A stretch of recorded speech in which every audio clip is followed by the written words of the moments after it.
다 같이 하나님 사랑, 이웃 사랑. 할렐루야.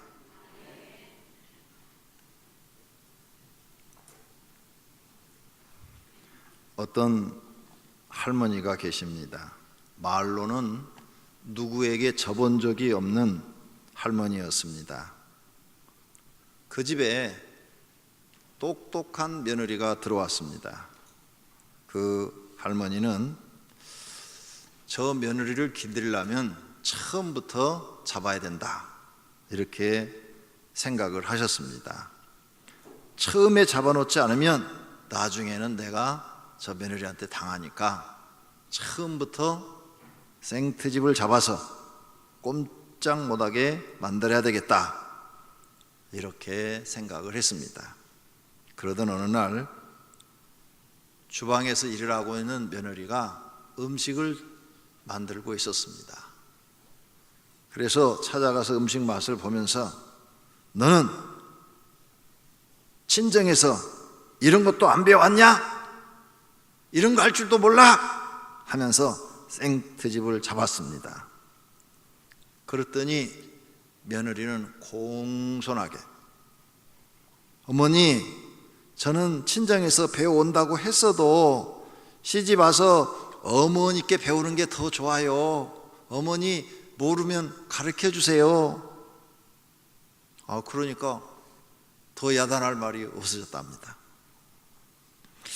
요것 봐라, 단수가 높네, 이렇게 생각을 하고 그 다음날 또 주방에 가서 일을 하는데 또 잘 못하는 거예요. 그래서 또 생트집을 잡았습니다. 너는 대학까지 나왔으면서 그것도 몰라? 그것도 못해? 이렇게 무시를 했습니다. 그랬더니 며느리가 웃으면서 어머니, 요즘 대학 나왔다고 해봐야 옛날 초등학교 나온 것만도 못해요, 그러더래요. 그러니까 또 시어머니가 할 말이 없어. 아무리 소리를 지르고 야단을 해도 며느리가 같이 대꾸를 안 하고 꼬리를 탁 내리고 어머니 가르쳐 주세요, 이렇게 자꾸 나오니까 할 말이 없더래요. 그래서 나중에 시어머니가 며느리한테 너에게 졌다, 이제 집안일 네 마음대로 해라, 그리고 손 놓으셨다고 그래요. 시어머니는 권위로, 힘으로 며느리를 잡으려고 했지만 며느리가 낮아져서 겸손함으로 시어머니를 항상 대하니까 결국은 시어머니가 졌다는 것입니다. 내려간다는 것은 매우 어려운 일입니다. 하지만 내려가면 그 사람이 모든 사람을 이길 수가 있습니다. 겸손한 사람은 내려갈 수가 있습니다. 자기를 낮출 수가 있다, 그 말입니다. 이미 그 사람이 겸손과 내려감으로 무장되어 있다면 그 사람은 이미 높아져 있는 것입니다. 오히려 반대로 자신 스스로 높아져 있는 사람은 사람들 눈에 낮아져 있는 것입니다. 예수님께서 우리에게 가르쳐 주셨습니다. 누가복음 14장 11절에 무릇 자기를 높이는 자는 낮아지고 자기를 낮추는 자는 높아지리라. 이 말씀을 마음에 새기시기를 바랍니다. 오늘은 1년에 2번 있는 헌금 설교 주간입니다. 교회에 처음 오신 분들, 또 교회 등록한 지 얼마 안 되시는 분들은 교회 가면 왜 달마다 헌금 얘기만 하느냐, 이렇게 말하는 분들이 계십니다. 교회는 날마다 헌금 얘기 안 합니다. 이렇게 1년에 2번 정해놓고 헌금에 대해서 예수님의 가르침, 또 성경의 가르침을 전달하여 성도님들이 교회에 와서 헌금 생활하는 것을 바르게 교육시켜서 하나님을 잘 물질로 공경하고 복받게 하기 위해서 말씀을 전하는 겁니다. 이런 교육은 성경에서 바라고 있기 때문에 교회에서는 헌금에 대한 설교를 해야 합니다. 성도들이 교회에 나오면 제일 듣기 싫은 얘기가 헌금 설교라고 그럽니다. 또 초신자들이 교회에 나왔을 때 제일 부담스러운 것이 헌금 시간이라고 합니다. 그렇습니다. 왜 헌금이 아까울까요? 꽁돈 나가기 때문에 그런 겁니다. 뭔가 대가를 받고 돈을 지불하면 아깝지가 않는데 아무것도 한 것이 없는데 돈을 내야 되니까 아까운 겁니다. 모든 사람들이 아까운 돈이 있습니다. 주차 위반 딱지. 그 돈 물을 때 참 아깝습니다. 강령시는 4만 원이에요. 기간 안에 내면 32,000원입니다. 8,000원 깎아줍니다. 얼마나 아까운지 몰라요. 저도 강명시에 몇 번 내줬어요. 세금 보태줬습니다. 또 신호 위반으로 걸렸을 때도 그 돈 참 아까워요. 고속도로 달리다 딱지가 날라왔는데 30km가 더 초과돼 갖고 8만 원짜리가 날라왔어요.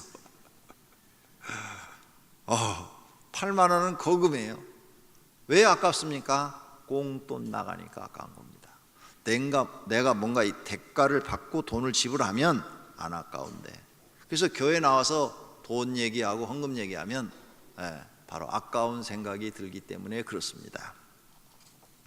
그래도 교회는 헌금을 1년에 2번 정도는 교육을 해야 성도님들이 올바른 헌금을 드릴 수가 있습니다. 절에 가도 시주합니다. 절간에 가면은 연보 없다고 생각하지 마세요. 절간에도 시주합니다. 여러분 예수 믿기 전에 점쟁이한테 가셨습니까? 무당도 돈 받습니다. 복제 받습니다. 부적 한 장도 다 돈 받고 서줍니다. 비쌀수록 효력이 세답니다. 얼마짜리까지 부적 붙여주셨습니까? 한 200만 원짜리, 300만 원짜리까지 부적 붙여봤습니까? 돈을 적게 내서 효력이 약한 겁니다. 한 2천만 원짜리 붙였으면 집이 금방 팔렸을 텐데 무당들이 부적 써주고 돈 벌려고 하는 겁니다. 세상에 어느 곳에 가도 돈을 다 냅니다. 우리가 국립공원을 들어가도 문화진흥기금 해가지고 2,000원, 3,000원, 5,000원 막 이렇게 막 받지 않습니까? 그거 다 그 안에 있는 절에서 가져가는 돈입니다. 어디를 가든지 사람들은 돈을 지불하고 있습니다. 그러므로 교회에 나오셔서 교회에서도 하나님 앞에 헌금을 지불해야 됩니다. 그렇다면 첫째로 헌금을 해야 하는 이유가 있습니다. 왜 우리가 하나님 앞에 헌금을 해야 되느냐? 만물의 주인이 하나님이시기 때문입니다. 우리가 이 세상에 올 때, 태어날 때 옷도 안 입었어요. 빨가벗은 몸으로 태어났습니다. 그리고 하나님이 주시는 공급으로 우리가 살고 있어요. 올 봄에 우리나라에 비가 오지 않았어요. 그래서 많은 나무들이 말라 죽었습니다. 우리 교회도 지난해 심었던 나무가 옥상에 올라가 보니까 많이 죽었어요. 또 이 뒤에 공원 쪽에도 많이 죽고, 이 앞에 7단지 앞에 심어놨던 나무들도 많이 죽고, 비가 안 오니까 다 죽습니다. 농사도 많이 망쳤지요. 비가 안 오면 이렇게 망치는 것들이 많습니다. 하나님이 적당하게 비를 내려주시고 적당하게 햇빛도 주셔야 되고, 그래야 사람들이 장사도 하고 먹고 살 수도 있고, 또 농작물도 잘 되고, 또 동물도 잘 자라고, 적당하게 모든 걸 하나님이 공급해 주셔야 식물도 잘 자라서 채소값도 안 올라갑니다. 비가 너무 많이 와서 채소가 썩어버린다든지, 아니면 가물어서 채소가 자라지 않고 말라 죽어버린다든지, 그러면 채소값은 또 폭등합니다. 이렇게 인간은 하나님께서 공급해 주시는 것으로 먹고 살고 있는데 그 은혜를 모르는 사람들이 많습니다. 그래서 우리는 하나님 앞에 감사할 줄 알고 헌금할 줄 알고 하나님을 온 우주를 통치하시는 신으로, 만왕의 왕으로 믿고 섬길 줄 알고 공경할 줄 알아야 그 사람이 복을 받는다는 사실을 성경에 기록해 놓은 사실을 믿으시기를 바랍니다. 이 성경은 어떤 한 개인이 소설 쓰듯이 쓴 것이 아니고 약 35명과 36명의 저자가 각각 따로따로 쓴 겁니다. 시대도 다릅니다. 처음 기록한 모세는 지금부터 약 3,500년 전 사람이고, 마지막 성경을 기록한 요한계시록을 쓴 사람은 지금부터 약 2100년 전, 1900년 전, 계산을 잘못했습니다. 1900년 전 사람입니다. 그 중간에 여러 선지자들이 하나님의 계시를 받아서 성경을 쓴 겁니다. 그런데 동일하게 하나님을 만났다는 겁니다. 그리고 하나님이 살아계시다는 거예요. 그리고 그분이 너희는 이렇게 살아라 하고 우리가 세상을 살아가는 방법을 성경에 적어 놓으셨고, 또 너희는 이렇게 하나님을 공경하라 하고 하나님을 공경하는 방법도 적어 놨는데, 시대가 다르게 서로 알지도 못하는 사람끼리 하나님에 대해서 기록을 했는데 다 뜻이 동일하다는 겁니다. 그래서 이 성경이 지구상에 있는 유일한 정경이요, 사람들에게 신뢰를 받는 책입니다. 그래서 수많은 사람들이 무슨 말을 할 때 성경 구절을 인용하고 합니다. 학자들이 성경 구절을 많이 인용합니다. 제가 옛날에 어느 절에 갔어요. 그래서 절에 갔더니 그 스님들이 이렇게 설법을 한 내용이 테이프에 이렇게 흘러나오더라고요. 그 절간에 가면 장사하는 데서 막 그걸 팔잖아요. 설법하는 거. 그래서 제가 스님은 뭐라고 그러는가 하고 가만히 앉아 듣고 있는데, 성경에도 이 말씀이 있습니다. 거기에 귀가 뻥 뚫리는 것 같더라고. 스님도 성경 구절 인용합니다. 이렇게 세상의 모든 사람들이 성경의 권위를 인정하고 있다는 겁니다. 그런데 내 짧은 지식, 내 모르는 그 지식 수준을 갖고 성경이 틀렸다, 맞다, 하나님이 계시다, 안 계시다, 이걸 비평한다면 내가 더 우스운 꼴이 되는 겁니다.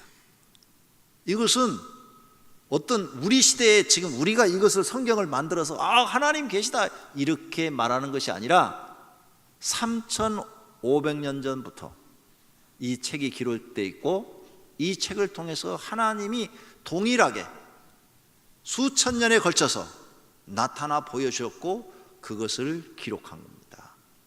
아무도 부정할 수가 없는 거예요.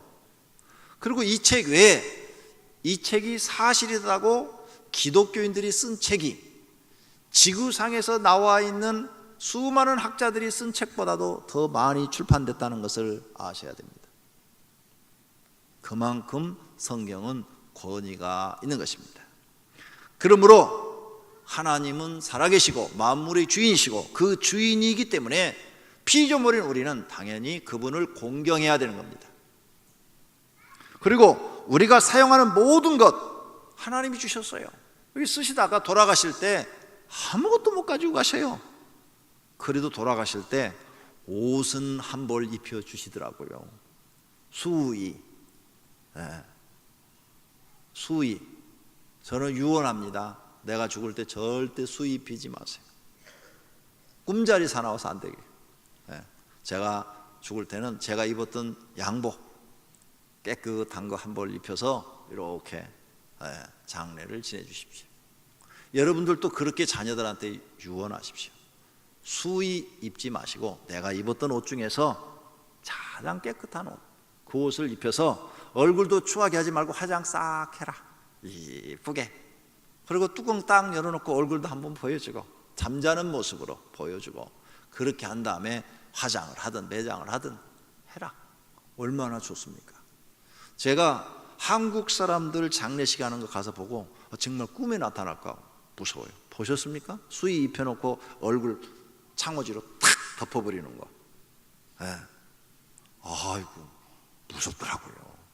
서양 사람들 장례식하는 거 가서 봤어요. 뚜껑을 딱 열어놨는데 옷 다 입혀놓고 화장까지 싹 해가지고 잠자는 것처럼 다 누워있는데 얼마나 보기 좋은지 하나도 안 무서워요. 하나도. 네. 하나도 안 무서워. 꿈에 나타나도 너무 멋있을 것 같아. 근데 우리 한국 사람들은 왜 전부 다 죽으면 수의 입혀가지고 그 노란색 그 이상한 옷 입혀갖고 얼굴 창호지로 팍 뒤집어 씌워가지고 이상하게 만들어 놓습니까? 이런 것도 우리가 고쳐야 될 문화입니다. 좋은 것은 외국 거라도 빨리 배워다가 사용을 해야 되고, 나쁜 것은 내 것이든 남의 것이든 빨리빨리 버려야 되고, 그래야 나라도 발전하고 개인도 발전하게 될 줄로 믿습니다. 그러므로 우리가 지금 모든 것이 하나님이 주신 것입니다. 하나님이 부를 땐 다 놓고 가야 돼요. 가지고 갈 분이 안 계십니다. 그래서 우리는 있을 때, 하나님이 내게 조그마한 거라도 뭘 주었을 때 하나님께 감사하는 마음으로 헌금을 드려야 되는 것입니다. 또 하나는 영벌받아 지옥에 가야 하는데, 하나님이 영벌을 안 주시려고 우리가 교회 나와서 죄를 자백하고 회개하면 죄를 사해 주시고 영생을 주시기 때문에 그 은혜에 감사해서 헌금해야 되는 겁니다. 영벌 받을 사람이 살아났는데 당연히 감사해야지요. 예수 그리스도의 십자가의 사랑, 그 우리를 살리기 위해서 십자가에서 피를 흘리시고 못에 박히시고 다 우리를 위해서 생명을 주신 그 사랑과 은혜를 어떻게 갚습니까? 그 은혜를 한다면 당연히 하나님께 헌금을 드려야 하는 것입니다. 또 이런 우리가 하나님의 은혜를 깨달았는데 이제 몸 바쳐서 충성해야 되는데 바쁘다는 핑계로 못했으니까 대신 물질로라도 하나님을 공경하는 것입니다. 또 하나님을 신뢰하고 믿음을 보이는 행동이 뭐냐? 바로 헌금을 드리는 겁니다. 하나님을 사랑하고 공경하는 마음이기 때문에 헌금을 드려야 되는 것입니다. 헌금은 성경 말씀을 믿고 순종하는 것이 옳다고 생각하기 때문에 헌금해야 되는 겁니다. 또 자신의 물질보다 하나님을 사랑한다는 고백입니다. 하나님, 나는 이 물질보다 하나님을 더 사랑합니다. 그래서 하나님께 헌금을 드리는데 아까움이 없습니다. 더 많이 드리고 싶은데 없어서 못 드립니다. 내게 더 많이 주신다면 하나님을 위하여 더 많이 쓰겠습니다.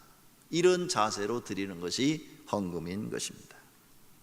그렇다면 두 번째로, 헌금은 하나님을 공경하는 믿음을 시험하는 도구입니다. 그래서 헌금 드리는 것을 보면 그 사람이 하나님을 공경하는지 안 하는지를 알 수 있습니다. 자녀들이 부모를 공경하는지 안 하는지는 부모님한테 용돈 드리는 걸 보면 알 수 있어요. 말로만 때우는 사람이 있고요, 말은 없는데 실제적으로 부모님이 생활하시도록 돈을 꼬박꼬박 갖다 드리는 분이 있어요. 자식이 많이 있어도요 다 안 해요. 사랑 많이 줬다고 그 자식이 하지도 않아요. 그 자식들 중에서 이상하게 부모님을 사랑하고 공경하는 자식이 있어요. 내가 잘해줬든 못해줬든 관계없이 그런 마음을 가진 자녀가 있어요. 그런 자녀는 부모님한테 용돈을 매월 드리고, 그리고 부모님한테 돈 때문에 신경 쓰지 않도록 생활비를 드립니다. 그런 자식이 부모를 공경하는 거예요. 말로만 전화해갖고 1년 내내 용돈 한 번도 안 드리면서 엄마 내가 엄마 사랑하는 거 알지? 네, 알쥐. 네. 네. 통통하게 살이 찐 쥐. 아무 소용없어요. 말로 하는 거 소용없어요. 진짜 부모를 공경한다면 부모가 노년에 돈 때문에 걱정하지 않고 먹고 사는 것 때문에 염려하지 않도록 매월 정확하게 내 쓸 것을 못 쓰면서도, 때로는 회사가 부도나서 빚을 써도 부모님한테 걱정하지 않도록 드리는 사람이, 그 사람이 부모를 진짜 공경하는 사람입니다. 하나님도 마찬가지예요. 하나님이 우리 창조의 아버지시잖아요. 영의 아버지시잖아요. 그래서 성경에 써놨어요. 내 재물과 내 소산물의 처음 익은 열매로 여호와를 공경하라. 써놨어요. 재물로 하나님을 공경하래요. 재물로 하나님을 공경할 줄 모르는 사람은 아직 하나님을 잘 모르는 사람입니다. 그래서 우리는 성경을 배워야 하는 겁니다. 성경에 11조를 드리라고 했습니다. 너는 마땅히 매년 토지 소산의 11조를 드릴 것이며, 마땅히 드리래요. 마땅히. 네가 뭐 드리고 안 드리고 형편 생각하고 그런 거 전혀 관계없다는 거죠. 마땅히 하나님 앞에 드리라는 거예요. 또 사람이 어찌 하나님의 것을 도적질하겠느냐? 그러나 너희는 나의 것을 도둑질하고도 말하기를 우리가 어떻게 주의 것을 도둑질하였나이까 하는도다. 이는 곧 11조와 봉헌물이라. 11조를 안 드리는 것은 하나님의 것을 도둑질한 거래요. 이 말씀 뭔가 하면, 내게 준 모든 것이 하나님의 것인데 네가 하나님 것을 띄어먹고 있다는 거죠. 남의 걸 띄어먹은 사람은 잘 되는 사람 없어요. 남의 걸 도둑질하는 사람도 잘 되는 사람 없어요. 언젠간 반드시 잡혀가지고 감옥에 갑니다. 요즘 뉴스에 돈 받아먹은 사람들 들어가는 게 계속 나오죠. 요즘만 그런 게 아니에요. 어느 대통령이 됐든 그 대통령 말기, 정권 말기에는 꼭 이런 현상이 일어나고, 또 그만두고 나도 다 이런 현상이 일어나고 있어요. 남의 돈 받아먹으면 그 사람이 불어버리면 다 잡혀 들어가요. 그래서 하나님의 것을 도둑질하고 잘 될 수가 없기 때문에 하나님이 너희는 반드시 10의 1은 하나님께 드려라. 그러면 하나님께서 약속을 하셨어요. 너희 창고를 복주어서 너희들이 돈 때문에 걱정하지 않도록 하나님이 공급해 주시겠다. 이 약속을 믿는 사람이 10의 1을 드리는 것입니다. 이걸 드리는 사람은 믿음이 있다는 거죠. 성경 말씀을 믿는 믿음이 있다는 거예요. 못 드리는 것은 아직 이 믿음이 안 됐다는 거예요. 아직 이런 말씀에 믿음이 안 돼 있어요. 그래서 물질의 복을 못 받는 것입니다. 하나님께서는 이스라엘 백성들이 헌금을 드리지 않는 것을 책망하셨습니다. 예수님도 직접 책망했어요. 이 백성이 입술로는 나를 공경하되 마음은 내게서 멀다 그랬습니다. 이사야서 29장에도 주께서 이르시되 이 백성이 입으로는 나를 가까이 하며 입술로는 나를 공경하나 그들의 마음은 내게서 멀리 떠나나니 그들이 나를 경외함은 사람의 계명으로 가르침을 받았을 뿐이라. 하나님을 지금 믿는 것처럼 보이는데 그것은 사람들한테 배워서 습관적으로 어떤 법을 지키고 있기 때문에 하나님을 경외하는 것처럼 보인다는 거예요. 그런데 실제로는 안 하고 있다는 거예요. 이사야서 43장에는 내 번제 양을 내게로 가져오지 아니하였고 내 제물로 나를 공경하지 아니하였느니라. 나는 제물로 말미암아 너를 수고롭게 하지 아니하였고 유황으로 말미암아 너를 괴롭히지 아니하였거늘 너는 왜 하나님을 공경하지 않냐는 거예요. 또 말라기 1장에는 내 이름을 멸시하는 제사장들아, 나 만군의 여호와가 너희에게 이르기를 아들은 그 아버지를 종은 그 주인을 공경하나니 내가 아버지일진데 나를 공경함이 어디 있느냐, 내가 주인일진데 나를 두려워함이 어디 있느냐 하나 너희는 이르기를 우리가 어떻게 주의 이름을 멸시하였나이까 하는도다. 이렇게 헌금을 드리지 않는 하나님의 백성이라고 말하는 이스라엘 백성들을 심하게 엄격하게 책망하시는 것을 볼 수가 있습니다. 하나님께 책망받지 않으려면 여러분이 믿음이 성장하고 하나님께 헌금을 드릴 수 있는 믿음이 되시기를 바랍니다. 세 번째로는 물질로 하나님을 공경한 사람들입니다. 박정희 대통령 시대 때의 얘기입니다. 기독교 방송에서 흘러나오는데 간증이 나옵니다. 두 사람의 사형수가 있었습니다. 한 사람은 월남전에 가서 동료를 쏴 죽여가지고 재판을 받아서 사형 선고를 받았고, 한 사람은 휴전선에서 동료를 쏴 죽여가지고 재판을 받아 사형을 받았답니다. 그런데 휴전선에서 근무하다가 동료를 쏴 죽여가지고 사형 선고를 받은 사람은 이제 자기가 죽을 날이 얼마 남지 않아서 내가 죽기 전에 뭘 하나? 야, 고기나 좀 실컷 먹고 죽었으면 좋겠다. 이 버릇처럼 이렇게 말을 했대요. 여러분은 사형 선고 받으면 뭐 하시렵니까? 생각해 본 적이 없죠. 그런 일이 없으니까. 아니면 암병 걸려서 이제 의사가 당신은 일주일밖에 못 삽니다. 그러면 그때부터 뭐 하시렵니까? 먹고 죽은 귀신이 때깔도 곱다며요. 그러니까 많이 드셔야죠.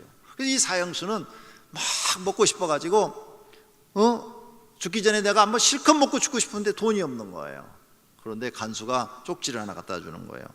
당신이 죽은 다음에 시체를 병원에 기증하면 병원에서 미리 선불로 10만 원을 준다고 그러는데 쓰지 않겠냐.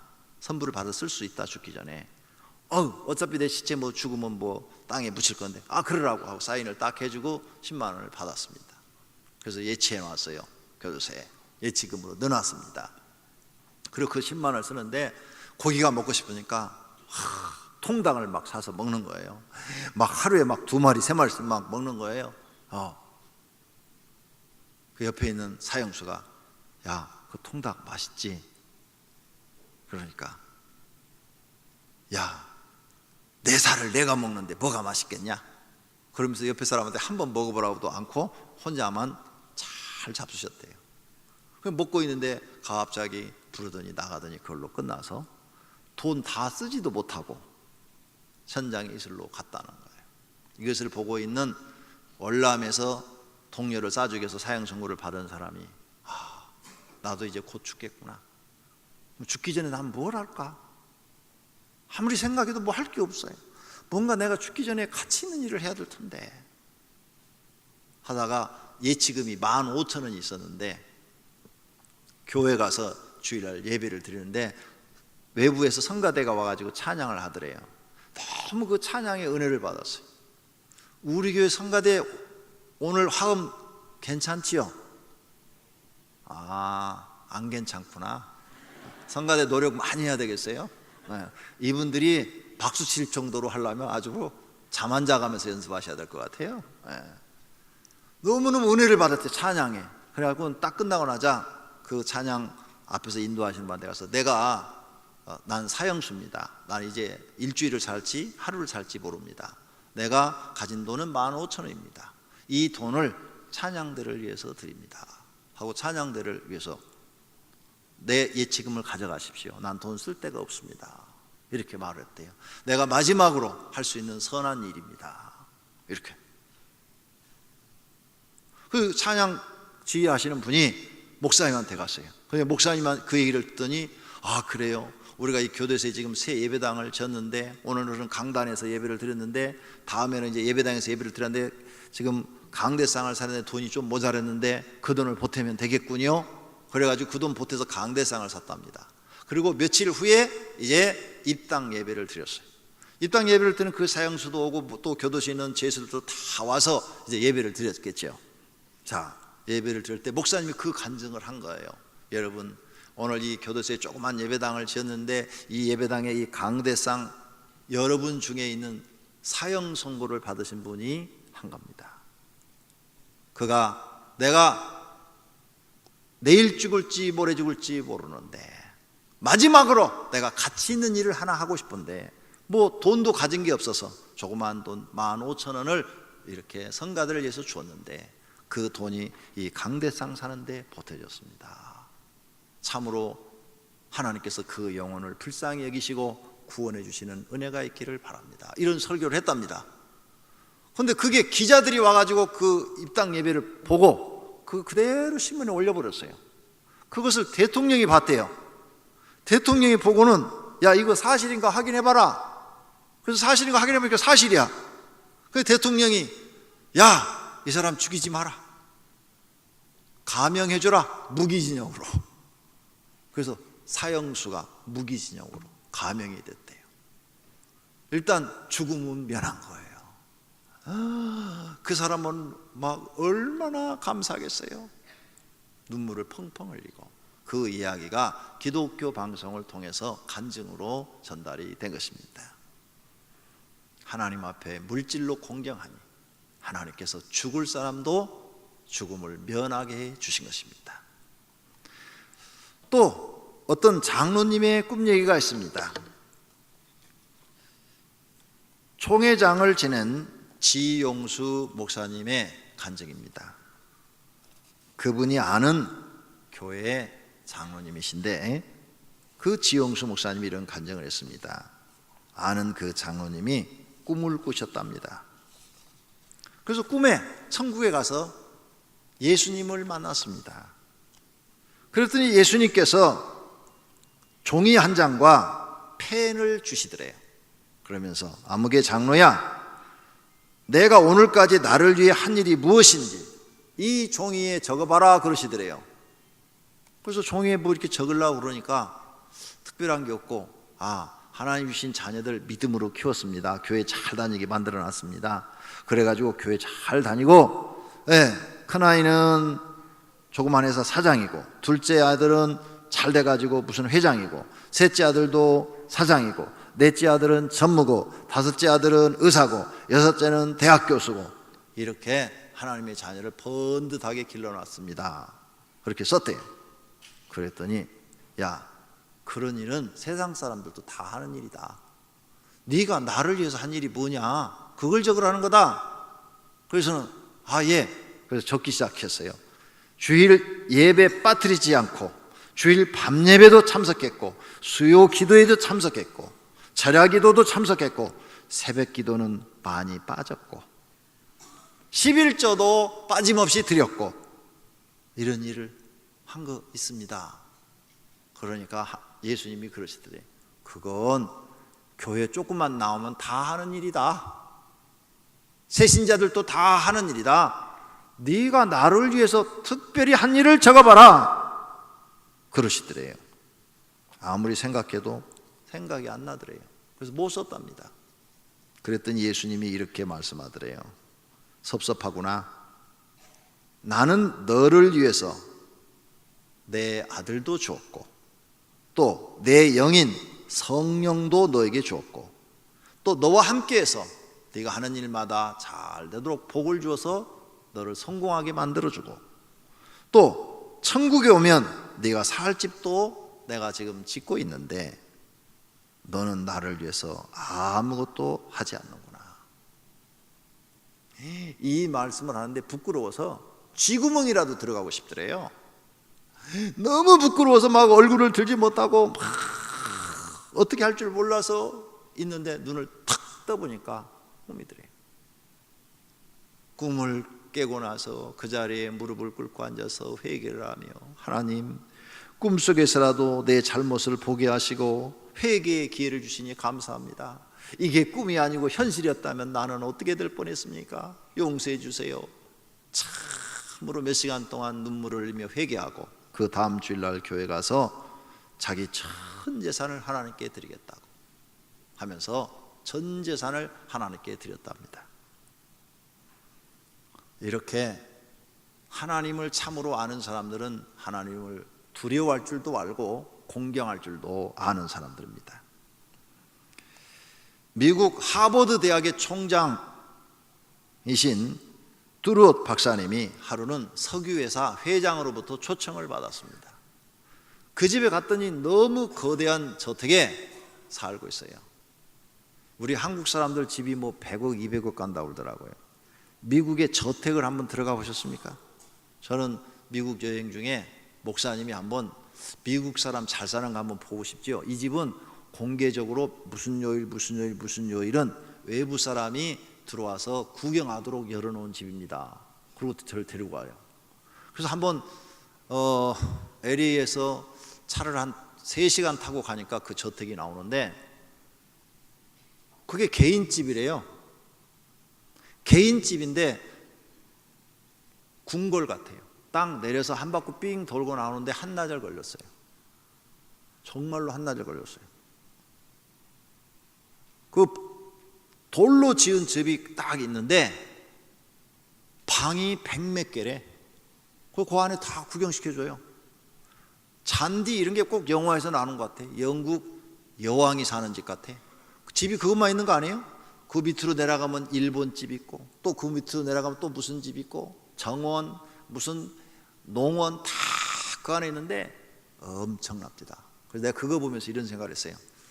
한국의 부자는 부자가 아니구나. 한국의 부자는 부자가 아니구나. 야, 미국 사람들 부자가 이렇게 잘 사는구나.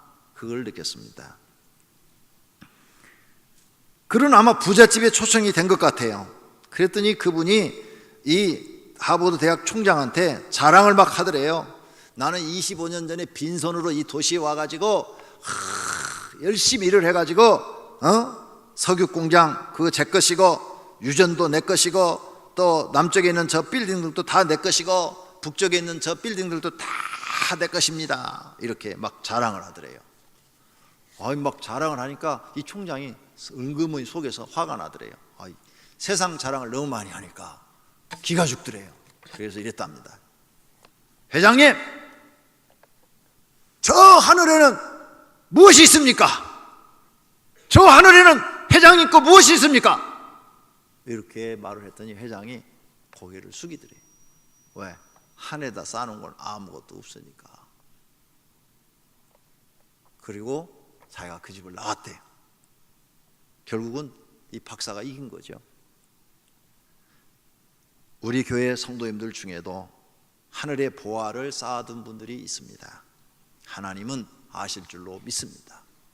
그분들을 기억하시고 하나님께서 복 주실 줄로 믿습니다. 우리 교회는 하나님의 은혜로 소아성전을 건축하였습니다. 100% 하나님께서 세우신 것입니다. 이 교회를 건축하는데 다른 교회처럼 집을 팔아서 헌신한 사람도 한 명도 없습니다. 다른 교회처럼 자기 전세집을 빼가지고 월세로 내려앉고 헌금한 사람도 한 명도 없습니다.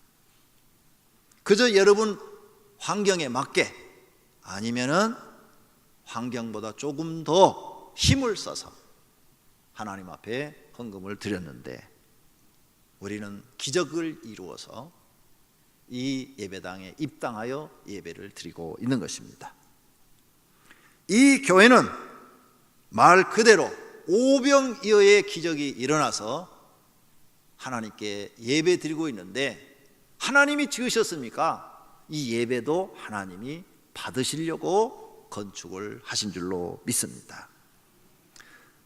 우리는 이 교회를 건축하면서 사람의 힘으로 할 수 없는 것 하나님이 하셨다고 이구동성으로 말하였고, 그렇게 믿고 있는 성도가 거의 다입니다. 하나님께서 헌신한 그분들을 하나님이 높여주실 것이고 사용해 주실 줄로 믿습니다. 몇 년 후에 틀림없이 간증하실 것입니다. 믿음이 없어서 있어도 드리지 못한 사람은 성경 말씀대로 될 것입니다. 고린도후서 9장 6절에 이것이 곧 적게 심는 자는 적게 거두고 많이 심는 자는 많이 거둔다 하는 말이라고 했습니다. 우리 교회도 많이 심는 자가 많이 나와야 크게 부자 되는 사람이 나올 줄로 믿습니다. 하나님을 감동시키는 사람이 나와야 하나님도 그를 감동하게 할 것입니다. 그런 분들이 많이 나오기를 축원합니다. 결론으로 어떻게 헌금을 하나님께 드리느냐 하는 방법론은 개인마다 조금씩 다를 수 있습니다. 그러나 헌금을 드리는 믿음은 다 같으리라고 봅니다. 11조 헌금 봉투를 보면 성도의 삶을 돌보시는 하나님의 도움을 가슴으로 느끼게 됩니다. 11조는 자신의 생활 뿌리가 하나님으로부터 공급받아서 살고 있다는 것을 믿고 하나님 앞에 내 신앙을 드리는 행위인 것입니다. 11조 헌금은 하나님이 인간에게 주신 가장 공평한 헌금 제도입니다. 이 헌금은 모든 성도에게 동일한 의무와 동일한 축복을 약속하고 있습니다. 11조는 하나님이 친히 명령하신 헌금이요 차별 없이 성도의 의무라고 말씀하고 계십니다. 그리고 가난한 자나 부자나 똑같이 11조를 드리는 사람에겐 물질의 축복을 주시겠다고 약속하고 계십니다. 혹 어려워서 다른 헌금을 못 하실지라도 11조만은 반드시 해야 하는 것입니다. 성경은 하나님 앞에 11조를 드리지 못함을 하나님의 것을 도적질하는 것으로 말하고 있습니다. 도적이 잘 되는 일은 없고 반드시 법의 망에 걸려 감옥에 가는 일이 생기는 것입니다. 감사헌금 봉투를 보면 성도들의 삶을 적나라하게 볼 수가 있습니다. 그 성도가 지금 어떤 일에 감사하고 있는지, 어떤 좋은 일이 그 가정에 일어났는지, 아니면 어떤 어려움을 당하고 있는지, 그분의 신앙과 그 사람의 생활을 볼 수 있는데, 어떤 분들은 고난 중에도 감사하는 분이 계십니다. 하나님, 고난 당한 것을 감사합니다. 고난 중에 깨달은 것을 감사합니다. 병 중에 깨달은 것을 감사합니다. 사고를 당했는데 깨달은 것을 감사합니다. 이런 신앙의 모습을 볼 수가 있다는 것입니다. 분명한 것은 헌금은 믿음과 반드시 정비례한다는 것입니다. 일반적으로 부자가 헌금을 많이 할 것 같아도 11조 헌금이나 감사헌금 봉투에는 가난한 성도들의 이름과 어려운 성도들의 이름이 더 많습니다. 주님은 보물을 하늘에 쌓아두라고 말씀하셨습니다. 헌금은 어느 시대나 하나님의 백성의 신앙 고백이었습니다. 똑같이 이스라엘 백성들이 애굽에서 나올 때 애굽 사람들의 보화를 다 가지고 나왔습니다. 금은 덩어리를 다 가지고 나왔어요. 광야에 있을 때 어떤 사람들은 그 금덩어리를 금송아지 만드는 데다가 내놨어요. 금송아지를 만들었어요. 그런데 어떤 사람들은 성막을 건축하는데 그 금덩어리를 내놨습니다. 오늘도 마찬가지입니다. 어떤 분은 물질을 금송아지 만드는 데 쓰는 사람이 있고, 어떤 사람은 하나님을 위하여 헌금하는 사람이 있습니다. 성경은 돈을 어떻게 벌 것인가에 대해서 보다 돈을 어떻게 사용할 것에 대해서 훨씬 더 많이 말씀하고 계십니다. 돈을 벌기보다 바로 사용하기가 더 어렵다는 것입니다. 성도는 자신에게 부하고 하나님께 인색한 사람이 되어서는 안 된다고 성경은 말합니다. 그 마음의 장벽과 불신의 장벽을 무너뜨리는 것이 헌금을 바르게 하는 것입니다. 교회의 중지는 성도들의 본이 되어야 합니다. 교회 생활도 본이 되고 가정 생활도 본이 되고 사회 생활도 본이 되어야 합니다. 그래야 뒤따르는 성도들이 그걸 보고 배워서 똑같은 신앙생활을 하는 것입니다. 특히 더 중요하게 본이 되어야 될 것은 하나님을 경외하는 일인데 예배의 본이 되어야 됩니다. 그리고 기도 생활의 본이 되어야 됩니다. 중지는 교회 일에 헌신하는 것도 본이 되어야 되고 헌금을 드리는 일에도 본이 되어야 합니다. 이런 것에 하나님께 인정을 받으시면 하나님은 그분을 복주실 것이고 높이 들어서 쓰실 것입니다. 그러나 하나님께 인정을 받지 못하면 성경에 기록한 대로 될 것입니다. 앞으로 오병이의 교회 성도들은 돈이 생기면 하나님께 헌금할 줄 아는 성도가 되기를 바랍니다. 하늘에 보화를 쌓는 믿음이 되시기를 축원합니다. 감사할 줄도 아는 분들이 되시기를 축원합니다. 건축 헌금도 할 줄 아는 분들이 되시기를 축원합니다. 우리는 하나님께 사랑의 빚을 졌습니다. 수많은 우리는 죄를 짓고 있는데 하나님이 그걸 묻지 않고 회개만 하면 용서해 주시고 상을 주시겠다고 그러고 복을 주시겠다고 그러고 영생을 주시겠다고 그러고 하나님이 얼마나 우리에게 지금도 사랑을 베푸시는지 모릅니다. 그 사랑을 받고 있다면 그 사랑의 빛을 갚을 줄 아는 믿음이 되시기를 축원합니다. 헌금을 하나님께 올바르게 드리셔서 하나님을 공경함으로 성경에 약속된 모든 복을 받아 누리는 성도님들이 되시기를 예수님의 이름으로 축원합니다. 오늘 말씀을 생각하며 통성으로 하나님, 물질로 하나님을 공경하게 주옵소서. 기도하십시다.